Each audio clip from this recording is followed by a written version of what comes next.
bir yilda 100 taga yaqin o'quvchini biz maktabdan chetlashtiramiz. Rostdan. Nima sababdan narxlar qimmat xususiy maktablarda? Xususiy maktabni biznesga aylantirib qo'ydik-da. Ko'pchiligi shu bilan ham reklama qilishyapti o'zi. U yerda beriladigan ovqatlar, yaratilgan komfort sharoit va hokazolar. Qanaqa psixologik ko'mak berilyapti hozir davlat tomonidan ustozlarga? 5-chi, 6-chi, 7-chi sinf bolalari haqida gapirmayman. Aynan 9-chi, 10-chi, 11-chi sinf bolasi kara jadvali bilmasdan kelishiga siz qanday qaraysiz? Xususiyda ham bor bu. Xafa bo'lmang gapimga. Yo'q, to'ppa davlat to'g'ri. maktabida ham bor-da bu. Bu qalbdan yig'i bilan chiqqan kulgu edi. Sezdim, o'sha nazorat bormi o'zi va qanday? Men jamiyat bunaqa og'ir ahvoldaligini bilmaganman. Bu ta'limga kirayotganimda. Assalomu alaykum. Bugungi podkastimizda men Gulmira Toshniyozova va xususiy ta'limni o'zgartirayotgan rahbar bilan suhbatni tinglaysiz. Bugun ta'limda ham xususiy sektor anchayin rivojlandi. Matlub opa, assalomu alaykum. Xush kelibsiz. Sizningcha bugun xususiy ta'limda, xususiy maktablar yaxshi sifatli ta'limni kafolatlaydimi? Hozirgi kunda xususiy maktablar yaxshi sifatli ta'limni kafolatlaydimi degan savolga bilasizmi, nisbiy tushunchada sifatli ta'limni so'z o'zi ham. Kim uchundir sifatli ta'lim bu sharoitda, xususiy maktablarning sharoitida. Ko'pchiligi shu bilan ham reklama qilishyapti o'zi. U yerda beriladigan ovqatlar, yaratilgan komfort sharoit va hokazolar reklama qilinadi xususiy maktablarda. Buni men afsus bilan aytaman. Nimaga desangiz, 80% hozirgi kunda xususiy ta'lim o'zini komfort sharoiti bilan, ya'ni o'sha lyuks sharoiti bilan bolalarni o'ziga jalb qiladi. Ya'ni ota-onalarni o'ziga jalb qilib bolalarni o'qitib kelmoqdalar. Ularni ham ta'lim sifati past deya olmayman. Ta'lim sifati ham o'zlisini me'yor, mezon darajada. Endi ta'lim sifatini nazorat qiluvchi bizda vazirliklar bor. Buni albatta hammamizni nazorat qilishadi. Lekin agar bolaga yoshlikdan shu komfort zonani, ya'ni shu komfortni yoshlikdan komfort sharoitni biz shakllantirib bersak, bu bola qanchalik kelajakka maqsad qo'ya oladi va kelajagini yarata oladi. Birinchi ta'lim maskani ochayotgan shaxs mana shu haqida ozgina fikr yuritish kerak. Qo'shilaman. Agar men bolaga hozir keragidan ortiqcha, bu faqat maktabda emas, uyda ham keragidan ortiq sharoit yaratib bersam, bu bola maqsad qo'ya oladimi? Sharoitni zo'r bo'lishi bu insonni maqsadsizlikka olib keladi. Maqsad qo'ymaslikka olib keladi. Har doim katta maqsad qo'ygan va maqsadiga erishgan insonlar bu aynan sharoiti og'ir holatda yoki o'rta holatda yoki qiyinchilikdan yengib chiqqan holatda ular o'zini oldiga qo'ygan maqsadiga erishgan. Hozirgi kunda agar mening moliyaviy erkinligim bo'lsa, bolamga investitsiya kiritsam va bu investitsiya komfortda bo'lsa, bolam erishadi. Bu juda katta xato. Ota-onalar bolam erishadi deb o'ylaydi, lekin bu juda ham katta xato. Chunki bitta yaxshi sharoit bo'ladi. Har doim menga ustozlar xizmat qiladi, maktab xizmat qiladi, ota-onam xizmat qiladi va men hech narsa qilishim kerak emas degan holatda bola shakllanadi. Bu endi uydagi tarbiya bilan bog'liq emasmi? Unga maqsadlar qo'yish haqida ta'sir qilib o'rgatilsa-chi? Necha foiz ota-ona shunaqa tarbiya beryapti deb o'ylaysiz hozirgi kunda jamiyatda? Buning uchun jamiyatda shunday ota-onalar armiyasi shakllanishi kerak deb o'ylayman. To'ppa-to'g'ri. To'g'ri aytdingiz. Jamiyatda xuddi shunday fikrlaydigan ota-onalar jamiyati shakllanishi kerak. Va bu ota-onalar shu jamiyatdagi bolani tarbiya qilayotganda bolada emas-da ayb. Mana betarbiya bolam bo'ldi, nega bolalar hozir sigaretda, nega bolalar mana bunaqa og'ir ahvolda degan 4 ta 5 ta omilni ko'rsatamiz, asosiy faktorlarni. Nega degan savolda bu jamiyatda, jamiyatdagi ota-onalarda asl mohiyat. Bolani san xususiy maktab, hozir faqat xususiy maktab deya olmayman, davlat maktabida ham. Ota-onalar maktab menga majbur. Maktab meni aytganimni qilish kerak. Davlat maktablaridami, xususiy maktablardami bu tendensiya juda yomon holatda shakllanib qolgan. Oxirgi videolar o'sha o'qituvchiga borib tazyiq o'tkazish, qo'l ko'tarishlar bekorga tarqamayapti-da. Aynan shu. Va bilasizmi, nimani xafa bo'laman, ijtimoiy tarmoqlar ko'p yoritib chiqayotganda, holat oxirigacha o'rganmasdan yoritib chiqishadi va shu ustozni obro'sizlik, u ustoz ustozlik maqomigacha yetguncha qancha mehnat mashaqqatdan o'tgan va uni shu holatga olib kelgan boladami ayb yoki ustozdami? Yetarlicha psixologik pedagogik mahorati yo'q, yetarlicha ishlamagan. Kechirasiz, ustoz bitta bola bilan ishlamaydi, ustoz 100 ta 200 ta bola bilan ishlaydi. Uni holatini siz va yillar davomida ishlaydi. Qanaqa psixologik ko'mak berilyapti hozir davlat tomonidan ustozlarga? Yo'q. Yoki xususiy maktabda qanaqa ko'mak berilyapti? Mana yoritayotganda inson o'sha narsalarni ko'proq o'ylash kerak-da. Ijtimoiy tarmoqlardagi insonlar ham, vazirlikdagi insonlar ham. Mana biz agar jamiyatdagi ustozlar, vazirliklar va hamma mas'ul xodimlar ustozlarni himoya qila olmas ekan, bu tugamaydi. Bu tugamaydi. Olaylik, siz rahbarlik qilayotgan maktabda bu himoya bormi o'zi? Albatta. Masalan, sizda ham shunaqa ota-onalar uchraydimi? O'qituvchiga nisbatan shunaqa bir vajohat bilan keladigan. Endi o'z-o'zidan bu bola bilan ishlashda shunaqa jarayonlar bo'ladi-yu, uchraydimi va unda himoya qanchalik ishlaydi? Juda ham yaxshi savol. Bilasizmi? Juda ko'p deb aytaman, endi ko'p nisbiy tushunchada, men uchun bitta ham ko'p aslida. Ota-onalar kelganda ustoz mani bolamga nohaqlik qilibdilar, mani bolamga noto'g'ri tanbeh beribdilar yoki menimda adolatsizlik qilibdilar yoki noto'g'ri nima o'sha holatda shikoyat, mani o'g'lim shikoyat qilib keldi degan holatlarda ustozlar juda ko'p ota-onalar murojaat qiladi. Haqiqatan ikkita filial, bolalar soni ko'p va ota-onalar murojaat qilib kelishganda men aytaman.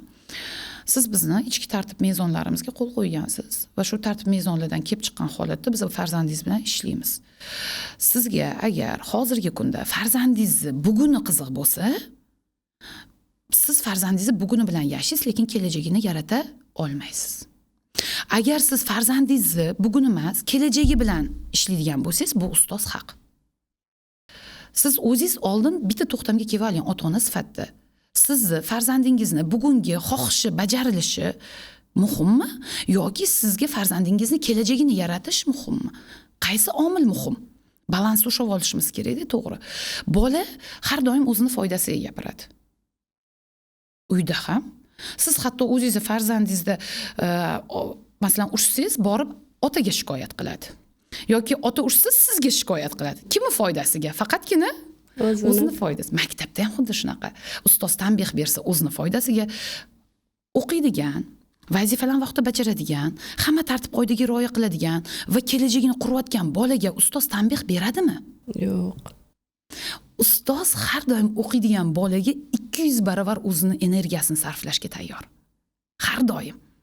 Lekin o'qimayotgan bolani o'qitish kerak. Mana bizning maktabda ustozlarning vazifasi aynan o'qimayotgan bolalar bilan ishlash, ya'ni o'qishga qiziqishi bo'lmayotgan bolalarni o'qishga qiziqtirish, ularda bilimga, ilmga mehr uyg'otish. Mana boya o'sha bitta gapingizni ochiqlab ketaylik, opa. Aytib o'tdingiz, o'sha ota-onalar bilan ishlashda o'qituvchilarning haq, huquqlari, himoyalari va o'quvchining huquqlari o'sha sizlar bilan tuziladigan shartnomada aynan bandlar bilan ko'rsatiladimi? Aynan bandlar bilan ko'rsatiladi. Buni ustida kim ishlaydi? Yuristlar bormi sizlarda? Albatta. Bizning yuristimiz bor, maktabimizning kodeksi bor. Maktab kodeksi bor, yuristimiz bor, shartnoma bor, ichki tartib qoida bor. Ota-ona uchun, o'qituvchi uchun, hattoki o'quvchilar uchun. Shu asnoda biz ish faoliyatini yuritamiz va u chegaradan ustoz ham chiqishi mumkin emas, ota-ona ham chiqishi mumkin emas, o'quvchi ham chiqishi mumkin emas. Bu mezonga hamma tushadi, hamma amal qiladi va shundagina natija ko'rinadi. Bo'lganmi shunaqa shartnoma shartlarga amal qilmagan holatlarda o'quvchilar o'qishdan chetlatilganlari yoki ota-ona bilan shartnoma bekor qilinganlari? Bir yilda 100 taga yaqin o'quvchini biz maktabdan chetlashtiramiz. Rostdan. Bir yilda 100 taga yaqin o'quvchi maktabdan chetlashtiriladi. Aynan shartnoma bandlariga to'g'ri kelmagan, o'qishida o'zgarish bo'lmagan, xulqida o'zgarish bo'lmagan, o'qishni xohlamagan yoki bo'lmasa ichki tartib qoidani qo'pol ravishda buzgan. Men o'ylavdimki, raqamlar bu darajada bo'lmaydi deb. Sababi xususiy ta'limda shunga imkoniyati bor ota-onalar auditoriyasi va ularning farzandlari bu darajada bo'ladi deb o'ylamagandim, ochig'ini aytsam. Hozir yaxshi gap aytaymi? Ayting. Son uchun ishlamayman. Sifat uchun ishlayman. Bitta bo'lsin, o'qiydigan bo'lsin. Bitta bo'lsin, kelajagini quradigan bo'lsin. Menga sonni ko'paytirib, sifatni nolga tenglashtirishni keragi yo'q. Menga soni mayli kam bo'lsin, lekin sifatli bo'lsin. Aynan shu bola kelajakda, ya'ni bilimni olishi bu uni kelajagiligini anglab yetsin. Mana ko'pchilik aytadi, men 3 kun o'qiganman, lekin hozir zo'r biznesmen bo'lib ketdim, hozir ko'p narsalarga erishdim. Maktabda yaxshi o'qish shart emas va ota-onalarning xato fitrati, noto'g'ri tafakkuri bolaga, o'zini oilasida ham bolaga men 3 kun o'qiganman, bolam 5 olishing shart emas degan holatlarni ham singdirib qo'yadi. O'qituvchim odam bo'lmaysan degandi menga. Menga shunaqa degan, mana men odam bo'ldim, men ko'rsatdim. Bilasizmi? Hech qaysi ustoz, hech qaysi o'quvchiga yomonlikni tilamaydi. U qaysi fan ustozi, hatto tarbiya ustozi yoki oddiy bir kichik gumanitar fanmi, jismoniy tarbiya ustozimi, rassomlikmi, musiqami farqi yo'q, qaysi ustoz bo'lishidan qat'iy nazar bolaga hech qachon yomonlikka ravo ko'rmaydi. Va o'sha 3 kun o'qiganman, men ko'p narsaga erishdim. Aslida u bahoga o'qimagan, unda bilim bo'lgan. O'sha maktabda 3 bahosi ham yetarli darajada olinganki, u kelajakda shu bilimlarni ishlata oldi. Mana bilimni bahoga almashtirish kerak emas hech qachon. Aljabr maktabi shu bilan ajraladi. Juda ko'p e'tirozlar bo'ladi. Отчисление qilayotganimda har bitta maktabdan chetlashtirayotgan ota-ona bu menga nisbatan negativda ketadi. Albatta. Tasavvur qiling, bo'lib, men necha yuzta odamni o'zimga negativ holatda shakllantiryapman. Norozi bo'lib, chunki ketgisi kelmaydi. Hatto ketkizmaslik uchun qo'yilgan jarimani ham to'lashga tayyor bo'ladi. Bizda jarimalar bor. Отчисление qilmaslik uchun juda katta miqdorda jarima to'laydi ota-onalarimiz. Ochiqlay olasizmi, masalan, qancha? 5 million jarimamiz bor. Bitta qo'pol tarzda ichki tartib-qoidalarni buzgan holatda ota-ona ham, bola ham farqi yo'q, a? Qaysi biri buzsa, qoidalar. Qaysi biri buzsa, holat bo'yicha ota-ona buzsa, ota-ona to'laydi. Ichki holat bo'yicha odatda bola bilan bog'liq bo'ladi. Bola bu asosiy segmentda bizda. Mana sizga aytaman, 1-sinfdan 4-sinfgacha onalar boshqaradi bolalarni. 1dan 4-sinfgacha. 5-sinfdan 11-sinfgacha bolalar ota-onalarni boshqaradi. Ko'ryapsizmi, ikkita segmentga ajralyapti. 1-sinfdan 4-sinfgacha biz ota-onalar bilan ishlashimiz kerak. 5-sinfdan 11-sinfgacha biz bolalar bilan ishlashimiz kerak. Bola maktabdan ketaman desa, mana faqatgina o'zimiz ketkizganmiz, o'zi tartib-qoidaga tusha olmasdan ketgan bolalarimiz ham juda ko'p. Ya'ni chiday olmasdan demoqchisiz. Tartibga chiday olmasdan. Endi qarang. Siz qanaqa holat qaraysiz? 11-sinf bolasi, 9-sinf bolasi, 10-sinf, men endi 5-chi, 6-chi, 7-sinf bolalar haqida gapirmayman. Aynan 9-chi, 10-chi, 11-sinf bolasi kara jadvali bilmasdan kelishiga siz qanday qaraysiz? Uyat. Bilasizmi qanaqa qarayman? Juda og'ir. Og'ir holat. Agar jamiyat ustozi hurmatini qila olmas ekan, bu holat davom etaveradi. Bu oddiy kara jadvali xuddiki odamlarda birlamchi ehtiyojga o'xshab shakllangan narsa. Og'zaki. Buni hattoki bilasanmi deb so'rash o'ziga uyalasiz odam. Afsuski, men juda qattiq qalbimdagi og'riq bilan eta olaman. Bu juda og'ir ahvol. Lekin Matlub opa, xohlaysizmi yo'qmi, siz xususiy sektordasiz va har bitta ketayotgan o'quvchi bu sizni biznesingizga zarar. Endi sizga savolda, xususiy ta'lim siz uchun biznesmi, fidokorlik? Men xohlardimki kommentariyada meni biladigan ota-onalar javob berishini. Shu narsaga. Nimaga desangiz, xususiy sektor men uchun haqiqiy fidokorlik. Nimalarni fido qilyapsiz unda? Bilasizmi, butun jonimni fido qilyapman. Oilamdan kechyapman. Hatto o'z farzandlarimdan, uyqumdan, sog'lig'imdan. Birinchi navbatda hozir hatto shu yerga kelayotib, to'g'ri shifoxonadan kelyapman. Lecheniya olayotgan shifoxonamdan to'g'ri shu yerga kelyapman. Suhbat o'tishimiz kerak, chaqirishgan deyishdi. Bir kun oldin ogohlantirishdi. Bo'ldi, boramiz, ertalabdan tayyorgarlik. Kapelnitsalar hatto turibdi. Biz ham sizni vaqtingizni kutdik anchadan beri. Shunaqa.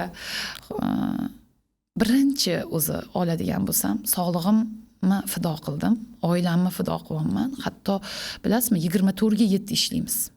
ustozlar haqida ham shuni ayta olaman. 24 ga 7 degani maktab yopiladi-yu soat. Ha, maktabimiz ishonasizmi 10 da yopiladi, 22:00 da yopiladi. 10-11 sinflarimiz 22:00 gacha qo'shimcha darsda o'tirishadi.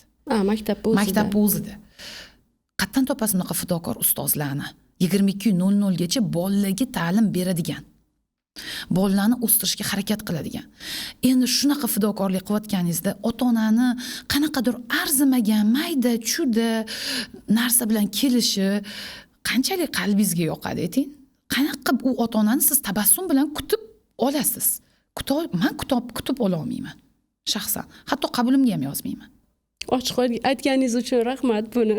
Ko'pchilik tan olmaydi, yo'q, ota-onalarga mana bunaqa qilamiz deydi, lekin odam aslida o'sha paytda boshdan kechirish, bu jarayonni ichida bo'lish qiyin narsada. Mana soat 10 gacha ishlaydi deyapsiz o'qituvchilar, ular charchab qolishmaydimi? O'qituvchilarimiz aqliy mehnat. Juda ham qiyin, aqliy mehnat, charchoq bo'ladi, lekin bilasizmi, ustozlarim ham xuddi o'zimga o'xshagan fidokor. Ya'ni shunaqa komanda yiqqanmiz. Qancha odam bor jamoada? Jamoada 100 kishi ishlaydi. Ikkita filialda. Ikkita filialda jami hisoblasangiz 100 kishidan oshiq xodimlar soni. Qancha o'quvchini qamrab olgansizlar? 800 tadan oshiq. Ikkala filialda 800 tadan oshiq hozirgi kunda o'quvchilarimiz bor. Va mana Aljabrga kelishadi. Keyin bilasizmi? Mana hozirgi kunda bizda fidokorona mana 10 ga ishlashadi. Bizda 10 gacha ishlashga u ustozlarga KPI bog'langan. Bevosita moddiy rag'batlanishadi. Albatta, chunki moddiy rag'bat bo'lsa-chi, inson ishini qilaveradi. Orqani o'ylamaydida, keladimi, kelmaydimi shubha bo'lmaydi va yana ham ko'proq bergisi keladi. Va har bitta natija uchun alohida KPI bog'langan. Ustoz IELTS sertifikatiga, SAT sertifikatiga, ACC sertifikatiga olib chiqsa, har bitta 9, 10, 11 sinf bolasini har bitta KPIga alohida yana mukofot oladi. Bu oylikdan tashqari, bu qo'shimcha darslardan tashqari. Ustozlarni bilasizmi?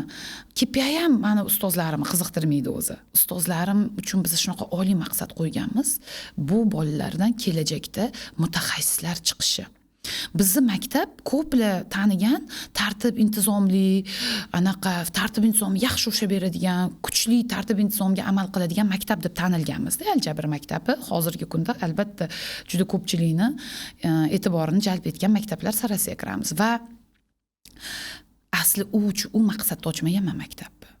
O'zim 22 yillik auditor, moliyachi bo'lib turib, ustoz bo'lib turib, ya'ni Abko akademiyamiz ham bor bizani, mana shaxsan o'zim asos solganman moliya sohasida.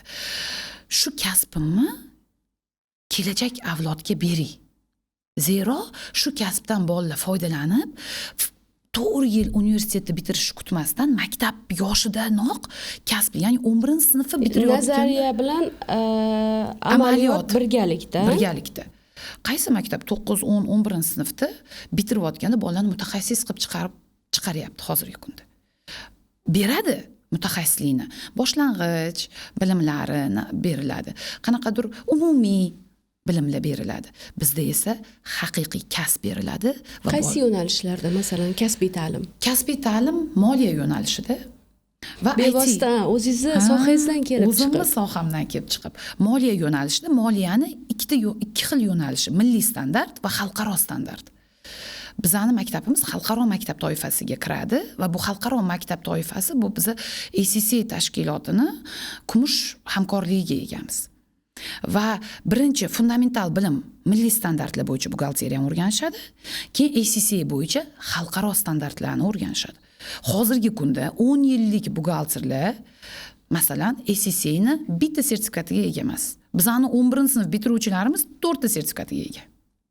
Tasavvur qiling. 11-sinf bitiruvchisi IT bo'yicha diplomga, milliy standart bo'yicha diplomga, ACC ni 4 ta sertifikatiga, SAT ga va IELTS ga ega.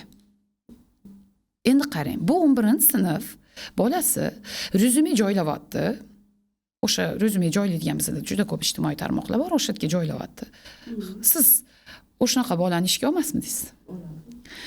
Kim oylik maoshini diktovat qiladi unda? Sizmi yo umi? U. Albatta. Mana maqsad nimada? Mana negiz qayerda? bizda maktabda. Tarbiya bu, bilasizmi, ta'lim bilan tarbiya baravar yurishi kerak. Bizda tarbiya degan so'z oilada. Men tarbiyani oilaga tashiyman. Lekin maktabga yuklab qo'yishadi buni hammasini. Bu katta xato. Maktabga yuklab qo'yish bu katta xato. Meni fikrimcha ham Matluba, ota-ona maktabga bolani tayyor holida olib kelish kerak. Mahsulot holida, endi bolaga shunaqa subyektiv qaraydigan bo'lsak-da, tayyor holda olib kelish kerak va o'qituvchi undan o'sha yo'naltirib yasash kerak. Bizda asosan ta'lim, tarbiyaga ketib qolyapmiz-da. Ko'p energiyamiz, xususiyda ham bor bu. Xafa bo'lmang gapimga. Davlat maktabida ham bor-da bu. Asosiy energiyasi o'qituvchini tarbiyaga ketib qolyapti va ta'limga kelganda balkim charchab qolyapti, balkim vaqt qolmayapti, chunki darslar hammasi bu reglamentga asoslangan va ikkalasini birga olib ketish juda qiyin bo'lib, ta'limni inqirozga qarab ketayotganiga ham sabab shu. Aynan. To'ppa-to'g'ri aytdingiz. Birinchi ta'lim inqirozga ketayotganini birinchi sababini ko'rsataman, bu ustozlarga bo'lgan hurmat yo'q. Qo'shilaman bu fikringizga. Agar ota-ona ustozga nisbatan hurmatni shakllantirib bersa, u bola o'qiydi va erishadi. Agar ota-ona ta'limga nisbatan hurmatni shakllantirib bera olmasa, bu ustozing, bu maktabing, seni vazifang o'qish va erishish deb bersa, u boladan natija chiqadi. Agar ota-ona bolani, men seni maktabingga 5 million pul to'laganman, seni mana bu huquqing bor, shuni talab qilasan, senga hech kim bunaqa deyishga haqqi yo'q bu gaplarni aytishga va unaqa gaplar aytilsa, albatta menga aytasan, men o'zim borib ustozim bilan gaplashaman degan ota-onani farzandidan hech qanday natija chiqmaydi. Kechirasiz, lekin hozir xususiy sektorga borayotgan ko'pchilik ota-onalarda mana shu uchinchi aytgan variantingiz bor. Albatta bor. To'g'rimi? Afsuski bor. Shunday. Afsuski va xususiy maktablar haqida o'ylanayotgan fikrlar ham juda ko'pchiligi shundan iborat. Xuddi shunaqa. Bilasizmi, hozirgi kundachi xususiy maktabni biznesga aylantirib qo'ydik-da. Boyagi savolingizga mana chiroyli savol berdingiz. Xususiy maktabni marketingga aylantirib qo'ydik. Xususiy maktabni foyda oladigan maskanga aylantirib qo'ydik. Tibbiyotda ham xususiy sektor shunday ahvolda. Va men sizga aytaman, shu ikkita sektorni biznesga aylantirib bo'lmaydi. Bu birinchisi tibbiyot, ikkinchisi ta'lim. Mumkin emas. Biznesga har qanaqa biznes egasiga nisbatan ayta olaman, agar bunga birinchi pul qo'yiladigan bo'lsa, bu уже nima deydi, keladigan luqmani ham halolligiga savol berish kerak aslida. Chunki men o'zimni sohamdan kelib chiqib aytaman. Tasavvur qilib ko'ring, men bolaga bilim berdim, lekin tarbiya bermadim. U bolani tartibga solmadim. Nima to'g'ri, nima noto'g'riligini o'rgatmadim u bolaga. U bola ertaga mutaxassis bo'ldi, sertifikatlarni oldi, o'qidi, o'zini aytganini qilib va ertaga bu berilgan bilimni noto'g'ri yo'lda ishlatishni boshladi. Menga shaxsan ustoz sifatida savobi keladimi yo gunohi keladimi? Ota-ona shuni tushunib olish kerak. Aytishadi, men keyin bir xilda ota-onalar kelishadi.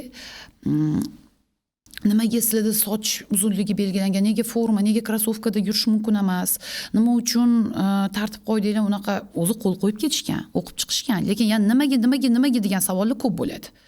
Va men aytaman, siz o'zingiz nimaga deb o'ylaysiz deyman. Men sochga, formaga, tartib, intizomga qo'ygan mezonlarim siz qilib bersangiz, men sizdan yana ko'proq pul olamanmi? Qo'shimcha pul olamanmi? Bu ustozga asablarini buzib, nervlarini ketkizib, har bitta ota-onaga tushuncha berib, har bitta ota-onani shu qarshiligiga chidash osonmi? Shaxsan menga.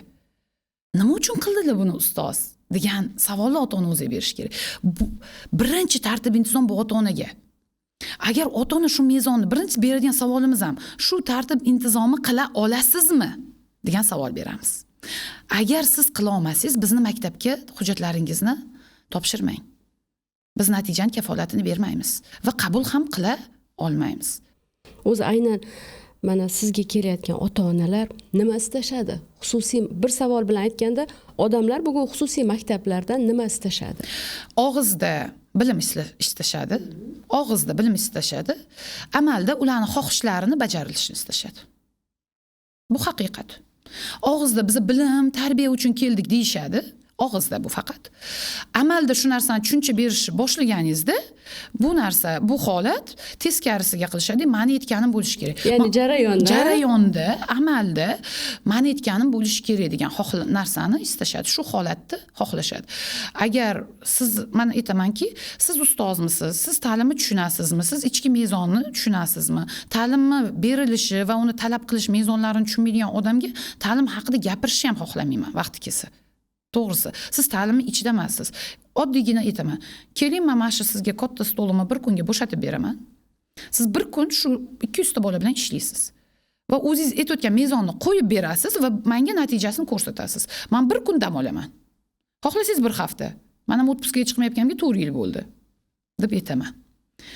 Ta'tilga chiqmayotganimga 4 yil bo'ldi deb aytaman.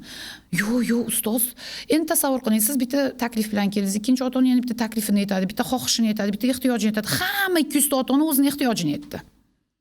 Ta'lim bo'ladimi? Bilim sifati bo'ladimi? Hamma har tarafga tortiladi. Hamma har tarafga. Mana forma masalasiga kelsak, ko'pchilik bolaga erkinlik berishimiz kerak, bola ixtiyoriy kiyinish kerak. Bu hozir xalqaro mezon. Nega Yaponiyada ixtiyoriy kiyinmaydi? Nega Xitoy, butun dunyoni egallayotgan Xitoyda erkin kiyinmaydi? Nega savol berishmaydi? Nimaga o'sha savolni o'ylab ko'rishmaydi? Erkinlik berish kerak. Bering erkinlik, shanba oddiy xohlagan kiyimini kiysin bolangiz. Erkinlik kiyimda emas, erkinlik bilimda. Qachonki u bilim egasi bo'lsa, ana unda u chiroyli erkinlikka erishadi va o'zini yurish kelajagida, xatti-harakatlarida shu erkinlikdan to'g'ri foydalana oladi. Ya'ni erkinlikni mayda narsalar bilan belgilash kerak emas. Aynan. Nima u forma? Bugun Zara kiyib keladi. Ertaga umuman boshqa brend kiyib kelgisi keladi. Ikkinchi uni raqobat. Ular raqobatni kiyimda ko'radi keyin. Raqobatni oyoq kiyimda.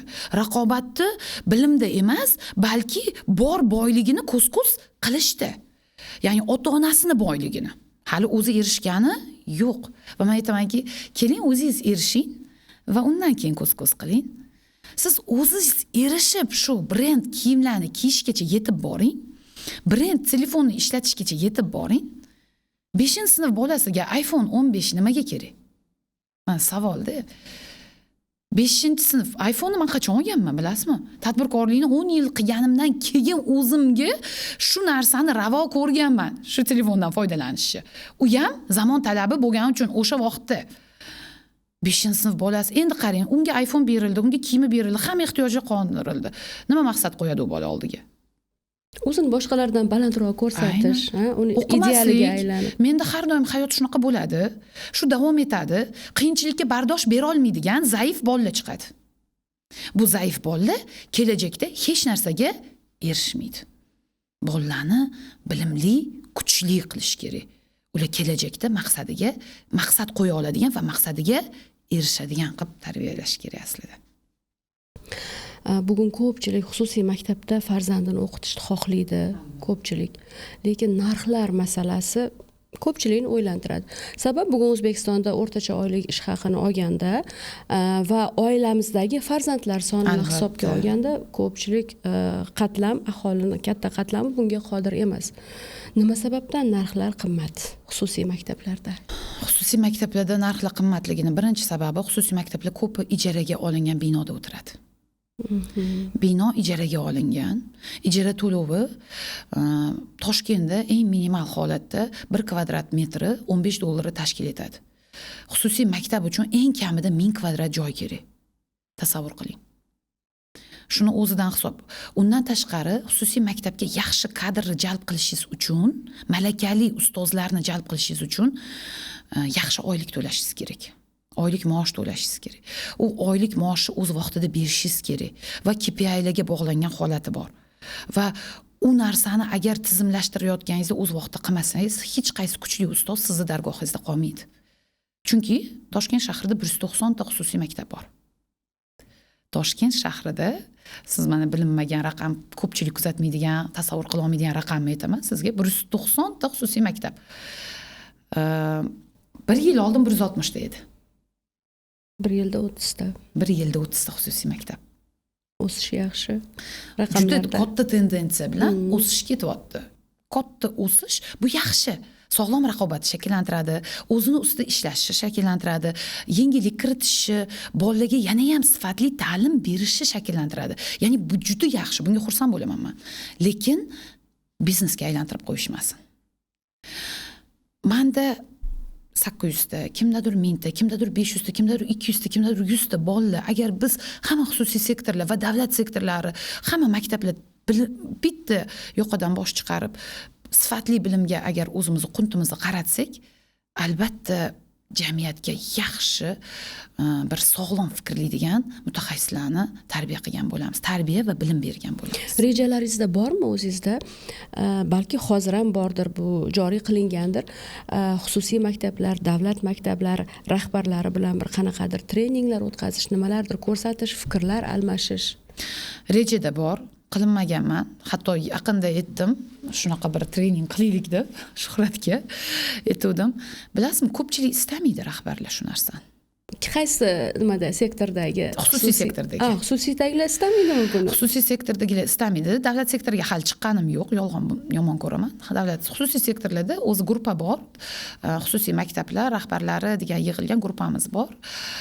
O'sha gruppada faqatgina kitob masalasi, qachon olamiz, qayerda majlis bo'ladi, nima majlis bo'ladi, qanaqa yo'sinda, ya'ni nima mavzuda majlisga vaqtda kelishimiz, qayerga borishimiz haqida muhokamalar bo'ladi. Lekin men xohlardim hamma xususiy maktablar yig'ilib networking deymizda boshqachasiga va o'zimizni ustimizda ishlab qanaqadir bir baribir hamma rahbar boshqa xususiy maktablarni kuzatadi. Albatta. Raqobatchini kuzatmaydigan yo'q, kuzatadi. Va raqobatchini kuzatgandan keyin undan ko'ra gaplashib qo'ygan o'sha raqobatchi bilan shu osonroq. Bizchi qarang, men xususiy maktab sektorlari bilan bitta narsani xohlardimda, agar biz Xudo xolasa agar shu yig'ilishga erishsak, keling bir mana bizni sog'lom raqobat vaqtimiz bu iyundan avgustgacha. Ya'ni ta'til payti. Ta'til vaqtida biz hammamiz o'zimizga kerakli o'quvchilarni yig'amiz va shunaqa bir memorandum qilaylikki, 10 oy davomida hech qaysimiz bir-birimizdan bola olmaymiz. Bola olish qanday endi? Ketish. Mana qaysi ma'noda aytyapman?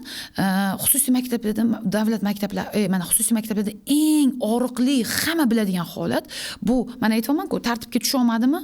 Adaptatsiya davri bor, uchishib ketadi. Taslim bo'ladigan ota-ona bor. 190 ta xususiy maktab, men bunga olib boraman. Bu menga ko'proq va'da beradi. Bunga olib boraman. Yoki bolasini juda ayaydigan. Ha, juda ayaydigan. Yo, bu maktab bo'lmasa bunga olib boraman. Bu bo'lmasa bunga olib boraman. Bu narxi arzonroq ekan, buniki qimmatroq ekan. Bu menga yaxshiroq taklif beryapti.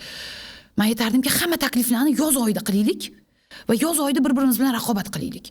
Ta'lim sifatli bo'lish uchun bu 10 oy ta'lim vaqtida bir-birimizni yo'q, biz 10 oy davomida agar biz memorandum qilib, qanchadir bo'lmaganda 100 ta xususiy maktab agar shu memorandumga qo'l qo'yadigan bo'lsak-chi, ularda ham ketish bo'lmaydi. Menda ham ketish bo'lmaydi va o'sha sifatni o'sha 10 oyda biz ko'rsatib bilamiz va ota-ona ham ko'nadida, qaysi ma'noda bola adaptatsiya davridan o'tadi va bilasizmi, barqarorlikka erishadi. Barqaror o'quvchilarga, barqaror ustozlarga, barqaror jamoa, barqarorlik, o'sha qarang, 1 yil o'qigan bolada natija chiqarish mumkinmi? Yo'q. 2 yilda yo'q, 3 yilda yo'q. Nima uchun 11 yillik ta'lim? Ota-onalar bilasizmi qanchada natija xohlaydi?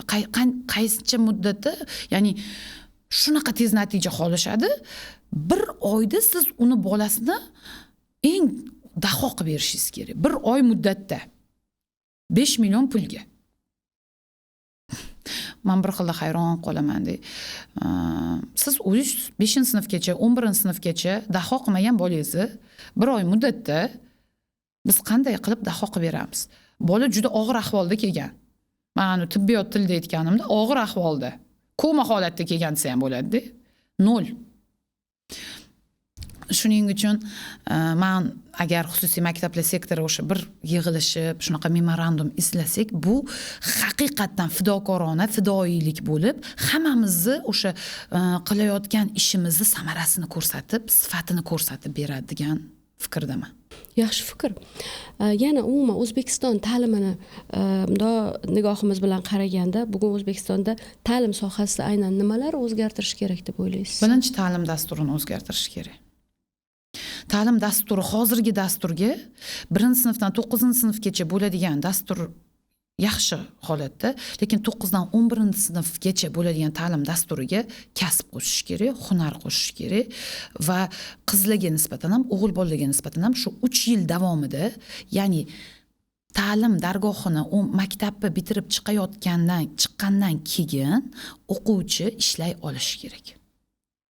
Mutaxassis bo'lish kerak. Ta'lim tizimimiz qaysi tarafga qarab ketyapti bugun? Anaqa bu qalbdan yig'i bilan chiqqan kulgi edi. Sezdim. Sezdingizmi? Sezdim.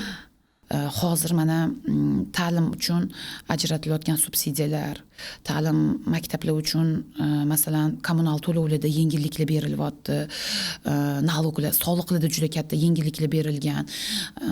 Ana o'sha xususiy sektorga yo'l ochib berishni ham asosiy sababi bu davlat ta'lim tizimini yaxshilash. Davlatdagi ta'limni xususiylarga raqobatchi qilib qo'yish.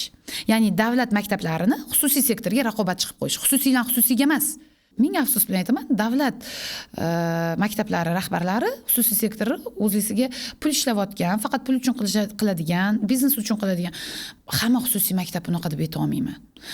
Baribir hamma xususiy maktab ochayotganda birinchi maqsadi baribir bilim-ku, negizida. Chunki davlat maktablarini bolalar bilan eng sifatsiz xususiy maktab bolalarini raqobatdosh qilib, agar ularni bilimini sinaydigan bo'lsangiz, baribir xususiy maktab yutib chiqadi. Sababi xususiy maktabda o'qituvchilarga oylik maosh yetarli darajada belgilangan va KPIlarga bog'langan va shu ta'lim sifatini har qanaqa xususiy maktab o'zini bolasini yo'qotib qo'ymasligi uchun talab qiladi. Va yana bitta narsa, davlat maktablarida o'qituvchilarni juda ko'p qog'ozbozliklar, shunaqa byurokratiya bilan mashg'ul bo'lishi asosiy urg'u o'shanga qarab ketib qolishi. Majlislar, tekshiruvlar, qog'ozbozlik, o'qituvchini o'sha hujjatni to'ldirish unga afzalroq bilim berishdan ko'ra. Xususiy maktabda hech qaysi o'qituvchini qog'ozbozlikka qo'ymaydi. Masalan, shaxsan o'zim xususiy maktabim haqida aytadigan bo'lsam, bizda hech kim qog'oz to'ldirmaydi. Bizda u uchun mas'ullar bor. Ular rezultatini berishadi. Faqat har bitta bolani erishayotgan ballarini, o'qiyotgan natijalarini, endi maxsus botimiz bor, shu botga joylashadi. Ertaga xodim u ballarni olib, o'sha YRP bazaga, maktabga muntazam ravishda kiritib boradi. Bu ustozni vazifasi emas. Bugun xususiy maktab, davlat maktabida bilamiz, nazorat qanday ekanligini mana hozir ham aytib o'tdik. Xususiy maktablar nazorati qanday? Aynan hamma xususiy maktabga nisbatanmi yoki hamma xususiy maktabga nisbatan? Buni nimaga aytyapman, Matlub opa? Boya aytib o'tdik, tibbiyotda ham xususiy sektor masalasi biznesga aylanishini qanchalik og'ir oqibatlarini ko'ryapmiz-da bugun. Bu ta'limda kech ko'rinadi, lekin juda og'ir, tibbiyotdan-da og'irroq asoratlarni olib keladi va nazorat bo'lishi kerak. O'sha nazorat bormi o'zi va qanday? Kasallik siz bilan bizga bog'liq bo'lmasdan keladi, odam organizmi. Unda hech kim aybdor bo'lmaydi. Alloh bergan dard bo'ladi. Ta'limda ustoz aybdor bo'ladi. Mana shu holat bir-biridan farq qiladi. Vrach shifo topishi, vrach bu sababchi. To'g'ri, yaxshi malakali shifokorlarimiz balkim shifo topishi mumkin, lekin u ham Allohdan. Lekin ta'limda sababchi ustoz va ustoz bergan ta'lim sifati ertaga uni kelajagiga ta'sir ko'rsatadi. Shuning uchun ustoz xato qilishi mumkin emas. Mumkin emas. Xuddi vrach xato qilishi mumkin emas deymiz-ku, xuddi shunaqa ustoz xato qilishi mumkin emas. Men ustozlarimga aytaman, haq oldida javob berasiz. O'shani unutmang. 100 ta kamera qo'yib qo'yganim bilan eng oliy kameradan o'ta olmaysiz. Shuni unutmang. Va so'raydigan joyim bor. So'rab olaman. Har bittangizdan. deb aytaman har bitta ustozimga. Shuning uchun bizda ustozlar ko'proq fidoyilik namoyon etishga shiddat bog'lashgan va bizada fidoyilik degan holat bor. Masalan, fidoyi ustozlar va kuchli ustozlar. O'zi ikkalasi mujassam bo'lishi kerak. Kuchli ustozlar bu bilimli ustozlar, mutaxassislar, ular fidoyilikni namoyon etish kerak. Bir xilda ustozi bilimi yetarli bo'ladi, fidoyilikni namoyon etolmaydi. Davlat maktablarida hozirgi kunda kuzatilayotgan holat. Hamma ustozlarni ayta olmayman. Davlat maktablaridagi ustoz rahbarlarga ham oson tutmayman. Chunki o'zim ta'lim tizimidaman. Men uni ichidagi og'riqli nuqtalarni juda ham yaxshi bilaman. Va tinimsiz ota-ona kelavergandan keyin ustoz ham taslim bo'ladi.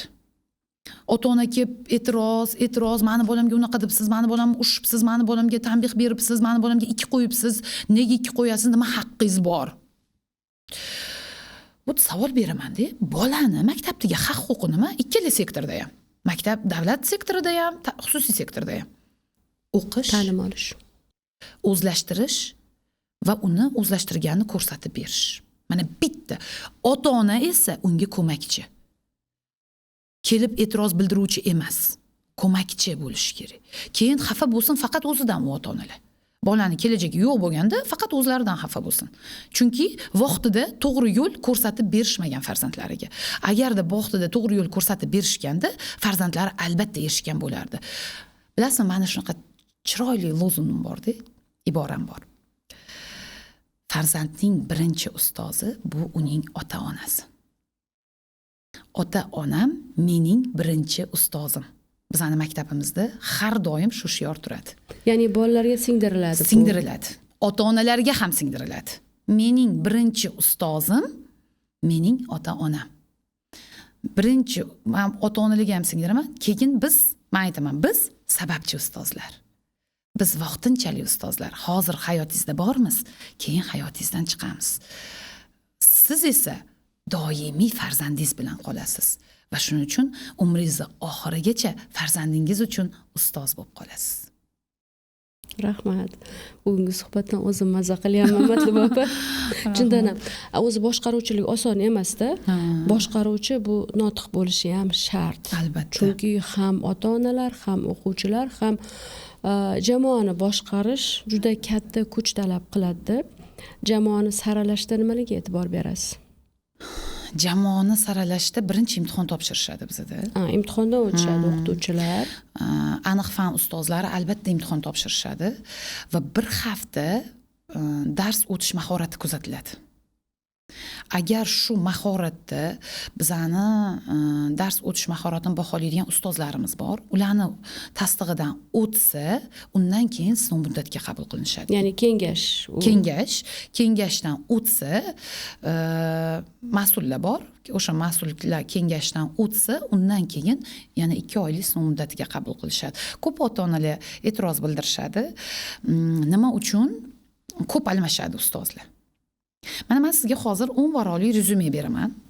Mana rezyume beraman-da, hamma narsani yozganman, qatlada ishlaganman, zo'r. Sizda rezyumeni o'qiysiz-da, shu insonni qabul qilgisiz keladi. Ishga qabul qilasiz rezyumega, qog'ozga natijalariga qarab. Ya'ni qog'ozda ko'rsatilgan raqamlar, yozuvlarga qarab, ular uni qabul qilasiz ishga. Ishga qabul qilganingizdan keyin siz uni ish sifatini faqat jarayonda ko'ra olasiz. Qog'ozdagi gaplar to'g'ri keladimi? Asli amalda qilayotgan ishi qog'ozdagi raqamlarga yozilgan o'sha tekstlarga to'g'ri keladimi, yo'qmi? To'g'ri kelmasa ketadi. Va aljabr maktabida hech kim ariza yozmaydi. Har doim endi bu qanaqadir noto'g'ri sifat deb o'ylamayman, agar meni talabimga javob bermasa, ishdan ketadi. Ya'ni o'zini xohish bilan emas, aynan men maktab tarafdan qo'yilgan talabga javob bermaganligi uchun ishdan ketadi. Ya'ni shartnoma bekor qilinadi. Shartnoma bekor qilinadi yurist tomonidan. Balkim bu suhbatni eshitgandan keyin ota-onalarda bu maktabga qiziqish oshishi mumkin. Ayni paytda boya aytib o'tdingiz, 2 ta filial bor, 800 o'quvchilar ta'lim olishyapti. Rejalar qanaqa? Yana kengaytirish rejalari va imkoniyatingiz bormi bunga? Imkoniyat deganda qaysi ma'noda? Filiallar qanchalik ko'paysa, bu sizdan shunchalik ko'p kuch degani. Aynan, energiya talab qiladi, energiya sarflash talab qiladi va sifat tushadi. Nega? Chunki men o'zim nazorat qila olmaydigan joyda, ya'ni o'zim mana hozir ikkala filialni o'zim nazorat qilaman. Mas'ullar bor. Men o'zim qaysi ma'noda borib albatta nazorat qilaman. 24 ga 7 bo'lgan o'sha kanalimizda ham har bitta bolani ishoning o'tirishi, turishi, ta'lim olishi, yeyishi, ichishi, to ishidan chiqib ketishigacha hisobot berishadi. Har bitta bola bo'yicha. Va nazorat qila olmaydigan joyimga men nima deydi? Bosh tiqmayman deydimi? Nazorat qila olmaydigan joyimni boya ta'kidlab o'tdim, menga son muhim emas. Sifat muhim. Agar menga pul muhim bo'lganda imkoniyat bor. Hozir masalan davlat tomonidan imkoniyatlar yaratib berilyapti, yerlar ajratilyapti, tenderda yutish imkoniyatlari berilyapti. Juda ham ko'p hozir mana xususiy maktablar ochib, kengayishyapti, franshiza asosida kengaytirilyapti. Ishonasizmi, bir yilda 20 taga yaqin viloyatlardan taklif tushadi. Viloyatda oching, ustoz, menda bino bor. Viloyatda oching. Viloyatda ochishim uchun aljabr bolalari bitirib, viloyatdagi bolalar bitirib, shu tizimni eng yaxshi tizimni biladigan kim? O'shani o'zidan chiqqanlar. Aynan. Agar ular bitirib chiqib, shu viloyatda shuni keyin kengaytirish salohiyatini o'ylayapman kelajakda. Lekin yaqin 10 yilda emas. Yaqin 10 yilda uni niyat qilmaganman. Yaqin 10 yilda faqat sifatli kelajakka kadrlarni yetishtirib chiqarish. Ya'ni siz hozir o'zingiz uchun baza yaratyapsiz. Baza yaratyapman. Chunki men viloyatdan kadr olsam, uni tarbiyalash uchun menda 1 yil vaqt ketadi. O'zimdan chiqqan kadrimga esa 1 hafta vaqt ketadi. Qo'liga qog'ozlarni beraman, tizimni beraman, rejani beraman va shu asnoda u ish faoliyatini olib borishi va nimani xohlashimni juda ham yaxshi biladi. Shuning uchun ko'proq men maktab ochishga menga hatto savol berishdi-da, yana masalan maktab ochasizmi deb, agar hozir maktab sohasida bo'lmasangiz, maktab ochasizmi deb savol berishganda, shu ta'limga kirgan bo'larmidingiz deganda, yo'q deb javob bergan bo'lardim. Sabab? Men jamiyat bunaqa og'ir ahvoldaligini bilmaganman bu ta'limga kirayotganimda. Jamiyatdagi ota-onalar bunaqa og'ir ahvolda ekanligi, dunyo qarash juda ham tor, fikrlash juda ham torligini bilmaganman. Men hammani o'zimga o'xshatganman. O'zimdagi fikrlikni birinchi navbatda ta'lim sifati va o'sha narsa ota-onaga muhim deb o'ylaganman. Moddiylik emas, ma'naviy boy deb o'ylaganman oddiylan. Ota-onalarni ma'naviy boy deb o'ylaganman. Bizning ota-onalarimiz moddiy boy ekan. Hozirgi kunda aljabrda 85-90% ota-onalar ta'lim aljabr maktabini birinchi navbatda ta'limi, tarbiyasi uchun ligini tushunib olishdi. Endi buni o'sha saralashlar natijasida tushuntirdinglar-da. 3 yilda. 3 yil saralash natijasida uni orasida juda ko'p katta bir e'tirozlar, har xil bo'xtonlar, tuhmatlar, har xil tushunmovchiliklar, o'sha narsani qalbdan tushunishmas, balki o'zini haqligini isbotlamoqchi bo'lishlar ota-ona tomonidan. Men haqman va bu yerda haq bo'lib chiqib ketaman deyishlar. 3 yil davomida bo'ldi unaqa holatlar va bu holatlardan chiqdik. Juda ham yaxshi holatda. Bu holatlar nima berdi sizga? Bu holatlar dars bo'ldi. Ketaman degan anaqa bo'ldimi yoki o'sish bo'ldimi? O'sish bo'ldi. Ta'lim muassasasi rahbari sifatida sizga bitta qatlamga so'z aytish imkoniyati berilsa, o'qituvchilar, ya'ni bu sizning jamoangiz, o'quvchilar va ota-onalar, siz bu fursatni kimga bag'ishlagan bo'lardingiz va nima degan bo'lardingiz? Bu fursatni ota-onalarga bag'ishlagan bo'lardim va bu ota-onalarga men o'qigan davrimdagi ota-onalarni qaytarib bering degan bo'lardim. Men o'qigan vaqtda ota-onalar qanday bo'lgan degan savolga hech qachon farzandi ketidan bormagan maktabga ustoz bilan o'quvchi turganda har doim ustozni haqiqatini qo'yib bergan ota-onalar va ustozni hurmatini qo'yib bergan ota-onalarni menga qaytarib bering degan bo'lardim. Agar jamiyatda shu narsani o'zgartira olsak, davlat maktabi, xususiy sektormi, davlat sektorimi hammasi iziga tushadi. Aljabr bolalarida yomon bolalar yo'q. Men taklif ham qilgan bo'lardim. Kelishdi ham, biz olimpiadaga bordik yaqinda, kuniz yoritib chiqishdi. Dubay Sharja shahrida bo'ldi olimpiadamiz. O'sha olimpiadada 189 ta bola bilan bordik. Aljabr maktabining o'zida. Va shu olimpiadaga borganimizda ham juda ko'pchilikda savol bo'ldi. Qanaqa maktab, qayerda o'qitishadi? Bilasizmi, ijtimoiy tarmoqlarda hamma faqat yaxshi tarafini ko'rsatadi va Aljabr maktabida o'qitishni hamma xohlaydi. Hamma xohlaydi, ko'radi ijtimoiy tarmoqda. O'sha yaxshi tarafini yoritishgacha biz juda katta mehnat qilganmiz va juda katta qarshiliklarga, ya'ni e'tirozlarga qarshi chiqib shu darajaga yetganmiz. Sinovlar bo'lgan, hali ham bor u sinovlar va o'zidan o'zi Aljabr maktabi bo'lib qolgani yo'q. Buni orqasida juda katta mehnat, jamoaviy katta mehnat yotibdi. Shuning uchun farzandingizni olib kelayotganda ijtimoiy tarmoqdan ko'rib keldim yoki ustozni o'zimiz shaxsiy sahifam bor, o'sha sahifadan ko'rib keldim deb aytishadi-da. Nima uchun yuritaman shu shaxsiy sahifani ham? Meni kimligimni bilib maktabga olib kelsa, ota-onalar men bilan ishlashda, ya'ni maktabda qiynalishmaydi. Bizda investitsiyani bolaga kiritishdan ko'ra to'ylarga kiritish, moddiyatga kiritish, ya'ni bolani bilimiga pul sarflashdan ko'ra bolani to'yiga yoki bolani hozir bolamga 2 ta dom olib qo'ysam, u kelajakda mana shu domlardan foyda ko'radi, arendaga beradi, shu foydadan yashasa bo'ladi. Undan ko'ra uni u 2 ta domni bolaga agar bilimga bersangiz, u 100 ta qilishi mumkin. Masalan. Yoki bilimsiz bo'lsa, u 2 ta domni ham yo'q qilib yuborishi mumkin. Va o'zimni tajribamda bilasizmi, nechta ota-ona oylik maoshga ishlab bolasini o'qitayotgan. Juda ko'p. Aljabr maktabida ko'p. Menga kerak emas. Bir xonadonda tursam turaman. Mashina haydamayman. Lekin mashinamni sotib bo'lsa ham bolamga shu investitsiyani kiritib qo'yaman. 5 yillik ta'limini yoki 6 yillik masalan, o'rta sinflardan kelsa ta'limini ta'minlab qo'yaman va xotirjam yuraman. Shu yerda bitiradi, sertifikatlarni oladi va menga natijani ko'rsatadi. Bu bilasizmi, birga bir fitratimiz to'g'ri kelgan ota-onalar. Ular bilan ishlash mazza bo'lsa kerak. Unaqa ota-onalarimiz ko'p, Alloh rozi bo'lsin. 80-85% ota-onalarimiz fitratimizga tushgan. Ustoz nima desa shu bo'ladi deb turadigan, aljabrdan boshqa joyi umuman xayoliga keltirmaydigan ota-onalarimiz mana 3 yil davomida saralanishdi. Men albatta men bilan baravar harakat qilayotgan ota-onalarga o'z minnatdorchiligimni bildiraman, chunki ular birinchi ustoz. Birinchi ustoz qaysi yo'ldan yursa, bola shu yo'ldan yuradi va unga ergashadi. Rahmat. Xususiy ta'lim tizimi, sifat va muammolar haqida yetarlicha gaplashdik deb o'ylayman. Keyingi podkastlarimiz nima mavzuda bo'lishini istaysiz? Ko'rishguncha.